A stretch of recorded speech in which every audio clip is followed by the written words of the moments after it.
Canaan, a land ravaged by wars, waged by bigger empires that border it to the north and south.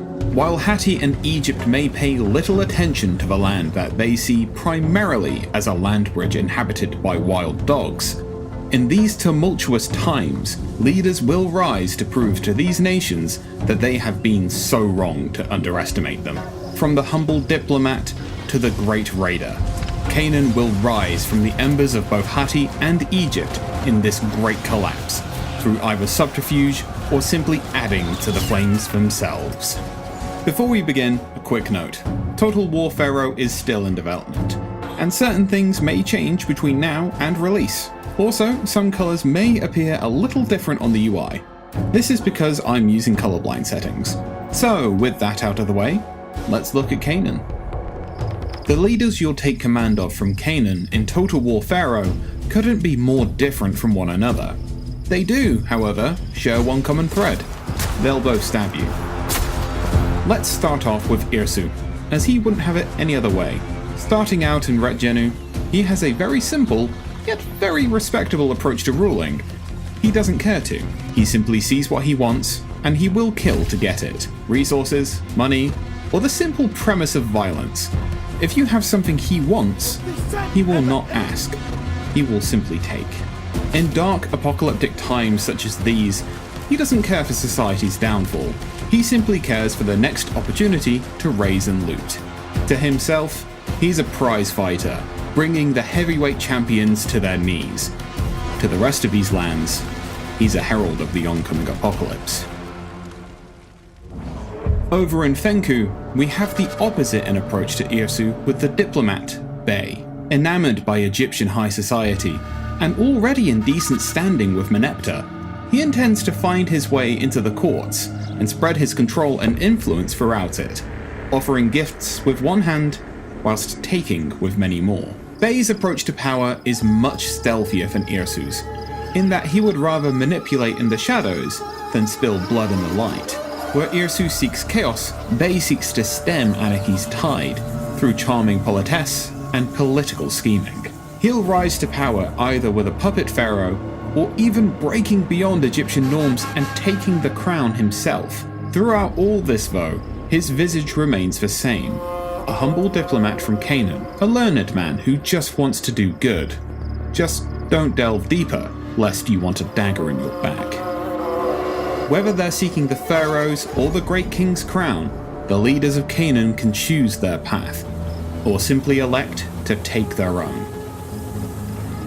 It's not only the motives that make Irsu and Bay drastically different from one another, but also how they play as leaders, and how you'll build their empires from the ground up.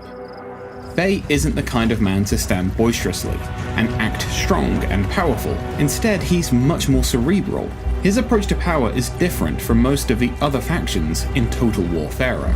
While like other leaders, he does intend to build himself up in power, he doesn't take the usual bronze weapon-adorned roads. He's weak when faced head-on, so would rather work in the shadows. Utilizing influence, diplomatic relations, and subterfuge, Bay utilizes the vast amount of resources he can gain from his buildings to make friends with diplomatic gifts, before he eventually stops giving and starts taking massively. His closeness to Egypt puts him in a unique position as a Canaanite. He actually begins worshipping the Egyptian deity Thoth, as opposed to any of the Canaanite gods. He also gains more legitimacy to the throne whenever he's holding a position within the courts, as well as legitimacy when plotting. He can even take it from Egyptian factions he targets, making him a formidable political opponent. His unique buildings are all about bolstering legitimacy, influence, and resource production. The lighter side of Bay's facade can be seen in the singing competition and the chief scribe's headquarters, which increase happiness, influence, legitimacy to the throne, and diplomatic relations across the lands. Meanwhile, Bay's more pragmatic side can be found in the regional fair, which increases production rates. Finally, there's the Smuggler's Bay, which brings in a vast amount of wood and food. This amount increases the further society collapses, with resource amounts increasing from prosperity to crisis and finally to collapse. In Egypt and Hatti's darkest days, he'll proffer himself as the beacon that'll ensure these lands survive. but he'll make sure they know precisely how they did. Irsu, meanwhile, sees power very differently. He already has it, and he's going to make everyone else feel it. Where Bay seeks to create networks and pull the strings, Irsu is much more interested in tearing the whole thing down, taking what he wants, and leaving base camps and capitals whilst leaving everywhere else as rubble. Things like economy, happiness, and diplomacy mean very little to him. He'd rather wage war and take what he wants, delivering a cruel lesson to those who'd stand against him. While he's not exactly ecstatic about the idea of settling down in places, a good raider knows you need at least some basis of operation. Sometimes you have to extort everything out of those you impose your rule over to keep your war camp moving. Irsu's unique buildings exemplify this. The forced labor camps hugely improve production rates and workforce growth, at the heavy cost of happiness. He's not exactly in the business of making smiles, though, so he's willing to utilize an iron fist to quell rebellions if he needs. Irsu's gold tally quarters bolster influence, happiness, production, and even legitimacy, if he ever felt the need to seek the crown. Lastly, a building close to Irsu's heart is Irsu's war camp. Increasing recruitment slots and ranks in a region, this building also increases loot taken from conflict and raiding. While Bay offers himself as the hand that'll save these lands, Irsu is the boot, crushing those lands down and taking what he wants. What's yours is his. Though Canaan might not be as big as Egypt, it is still home to mighty warriors. We previously covered on how recruiting units and Total War Pharaoh worked in our Egyptian deep dive, stating that there are forces that are unique to your leader, and some that are unique to the land. Canaanite forces are stuck between two different types of militaristic beast, and therefore need to be able to adapt to both the speed of the Egyptians and the heavy armor of the Hittites. Canaan's forces utilize medium armor, sacrificing a modicum of the speed the Egyptians utilize, whilst also keeping a balance of speed and protection against Hatti's heavily armored juggernauts. Canaanite units also commonly come with the raider attribute, meaning whilst they're fighting in the streets, they may start setting fire to buildings at your command.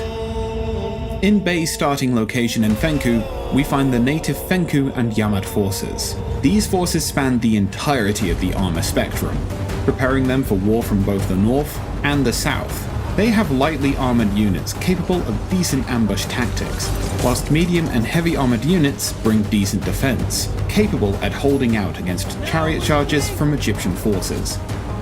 Meanwhile, Irsu starts near local forces viewers of the Egyptian deep dive may recognize, as these are the Sinai and Retjenu militia also utilized by Ramesses. While the forces may be familiar, under Irsu's command you'll be utilizing them for different reasons. Where Ramesses sees these forces as yet another decent force in his local militias, for Irsu, their speed and range can be absolutely pivotal. The Sinai and Retjenu local forces pick up the slack where Irsu's unique forces may falter, with decent ranged units, discipline, and fantastic speed.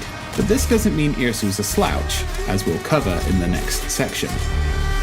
Finally, Canaanites are the only factions capable of gaining access to either the Pharaoh's Guard we mentioned in the Egyptian deep dive, and the Great King's forces, which we'll leave for our deep dive into the Hittites. We don't want to take our eyes off of Irsu, or Bay for that matter. Taking your eyes off of Bay, in fact, could well be the last mistake you'll ever make. His forces are as treacherous on the battlefield as he is in the courts. Specializing in ambush tactics, nearly all of Bay's unique forces have the ambusher trait, meaning they're difficult to spot in even the most open of terrain. They're also capable at disabling a majority of an army's defensive and offensive capabilities. They strike fast with surgical precision in underhanded ways, much like their leader in the courts. If, however, you find stealth both in the courts and on the field to be too slow an approach, then the unique forces of Irsu are for you. His forces, much like himself, are adorned in the heaviest armor, letting them shake off pathetic stones from slings and absolutely crush any lighter armored opposition in melee combat. He even utilizes heavy chariots that can decimate missile forces with ease. He may harbour some lighter armoured units, even one with bows, but their purpose is simple: be expendable and harass the enemy until the big guns come in. His forces can be reckless in combat, which can be utilised by certain units' stances, and some of his forces even have the heedless charger trait.